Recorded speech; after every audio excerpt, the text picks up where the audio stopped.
भाई आज हमें ये पता है कि आपका पेपर किस तरीके से डेवलप किया जाएगा। 85 मार्क्स की ब्रेकेज क्या, सिलेबस आउटलाइन। सर 100 नंबर का पेपर है 100 नंबर का 100 मार्क्स। और आज हमें ये पता है कि ये 100 मार्क्स की डिवीजन कैसे। हमें आज के दिन पे इस चीज़ का प्रॉपर आइडिया है कि आई के अपने इन 100 नंबरों को किस तरीके से अपने ग्रिड में क्लासिफाई किया। ग्रिड ए आई के हमने कहा 5 से 8 नंबर। ग्रिड बी आई के हमने कहा 20 से 25। ग्रिड सी आई के हमने कहा 25 से 30। और ग्रिड डी आई के हमने कहा 35 से 52 नंबर का पेपर यहाँ से आपको देखने को मिलेगा। सर 5 से 8, 20 से 25, 25 से 30 और 35 से 52। अगर मैं आपको बताऊं कि ये पेपर कितने लॉज पे मुश्तमिल है तो जरा गैस तो करें। 6 लॉज हैं, 7 लॉज हैं, 8 लॉज हैं, क्योंकि ये पेपर है बिजनेस लॉज, तो एक से ज़्यादा तो लॉ होंगे। तो कितने लॉ आपके कोर्स का पार्ट होंगे? I mean random guess. 7, 8, 9, 10। चलें ऑप्शन आपको दे दिए, 7, 8, 9 या 10।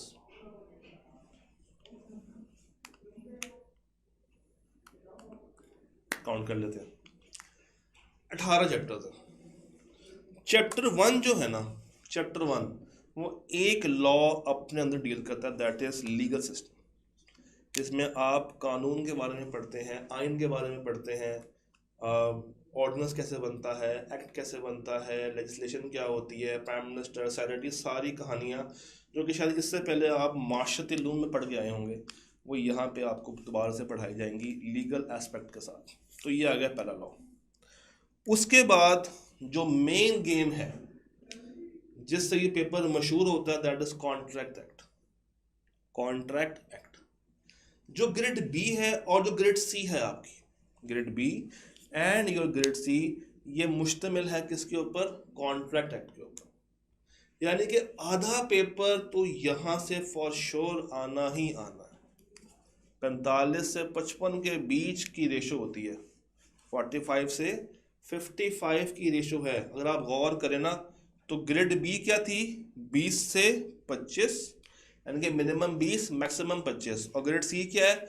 Minimum 25 maximum 30। ऐड कर लें, 20 जमा 25 45 और 30 जमा 25 55। तो 45 से 55 नंबर तक का पेपर आपको नजर आता है from the contract act portion. इसी तरह जो आपकी ग्रेड डी है, ग्रेड डी, उसके अंदर बहुत सारे लॉज हैं। चैप्टर्स आते हैं 11 से लेके 18 तक। Let me show you. Chapters आते हैं 11 से लेके 18 तक। तो जो पहले 3 चैप्टर्स हैं 11, 12, 13, एक ब्लॉग भी बना होगा 11, 12, 13, ये है पार्टनरशिप एक्ट। तो 3 हो गए हमारे पास। 14, 15 इज अबाउट नेगोशिएबल इंस्ट्रूमेंट्स। तो 4 हो गए, legal system, contract act, partnership और नेगोशिएबल। 4 लॉज हो गए। चैप्टर रह गए हैं 3, 16, 17 और 18। इन तीनों चैप्टर्स में 2-2 लॉज हैं। तीनों के अंदर 2-2 लॉज हैं। पहले में क्या है? एंटी मनी लॉन्ड्रिंग और इलेक्ट्रॉनिक पेमेंट के बारे में लॉज।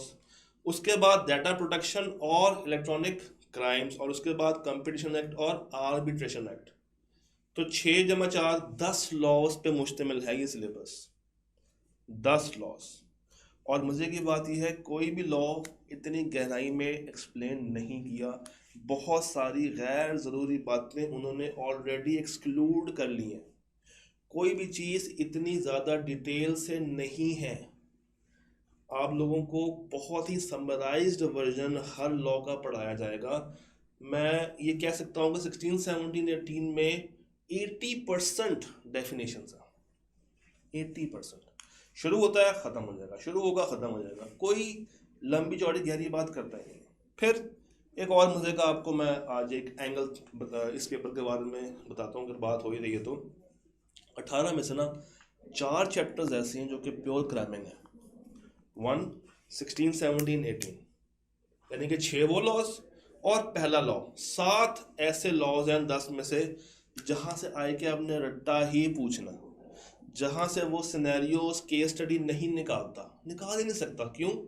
डाटा ही नहीं है, उतना डाटा ही अवेलेबल नहीं है कि वो उसमें जंप इन करके कोई हैवी सिनेरियो निकाल के आपको दे। तो अगर आज आपको पता है कि आपका पेपर किस एंगल पे टेस्ट होना है, कहाँ कहाँ से कितने सवाल आने हैं, कितने मार्क्स के सवाल आने हैं, कौन से चैप्टर ज़्यादा चांसेस रखते हैं कि वहाँ से सवाल है, जिस तरह चैप्टर 1 है कंफर्म सवाल आना है, पार्टनरशिप कंफर्म सवाल, नेगोशिएबल कंफर्म सवाल, कॉन्ट्रैक्ट 10-12 जो पार्ट्स हैं यानी कि 5-6 सवाल कंफर्म होते हैं। तो भाई आज हमें ये पता है कि आपका पेपर किस तरीके से डेवलप किया जाएगा, 85 मार्क्स की ब्रेकेज क्या, 15 नंबर के जो एमसीक्यूज है वो किस एंगल पर टेस्ट होंगे। आज हमें अगर इस चीज़ के बारे में पता है, हम लोग इसके बारे में नॉलेज रखते हैं, तो फिर मसला क्या है, परेशानी क्या है। आए कोर्स ज्वाइन करें और अपनी पढ़ाई स्टार्ट करें। पता है जो छुट्टियां आगे आपको ईद की आ रही है ना, आपकी ईद आज से शुरू नहीं हो रही है, प्लीज़ कीप इन माइंड। आपकी असल ईद का बैच जब आपको चांद नजर आ जाएगा, उससे पहले पहले आप कम से कम चैप्टर 2 बाआसानी कर सकते हैं। चैप्टर 2 तो आप चुटकी बजा के तैयार कर सकते हैं, कुछ नहीं बिगड़ा, बहुत टाइम है। अगर आप आज से भी सीरियस हो जाए तो sir you can do wonders in this paper.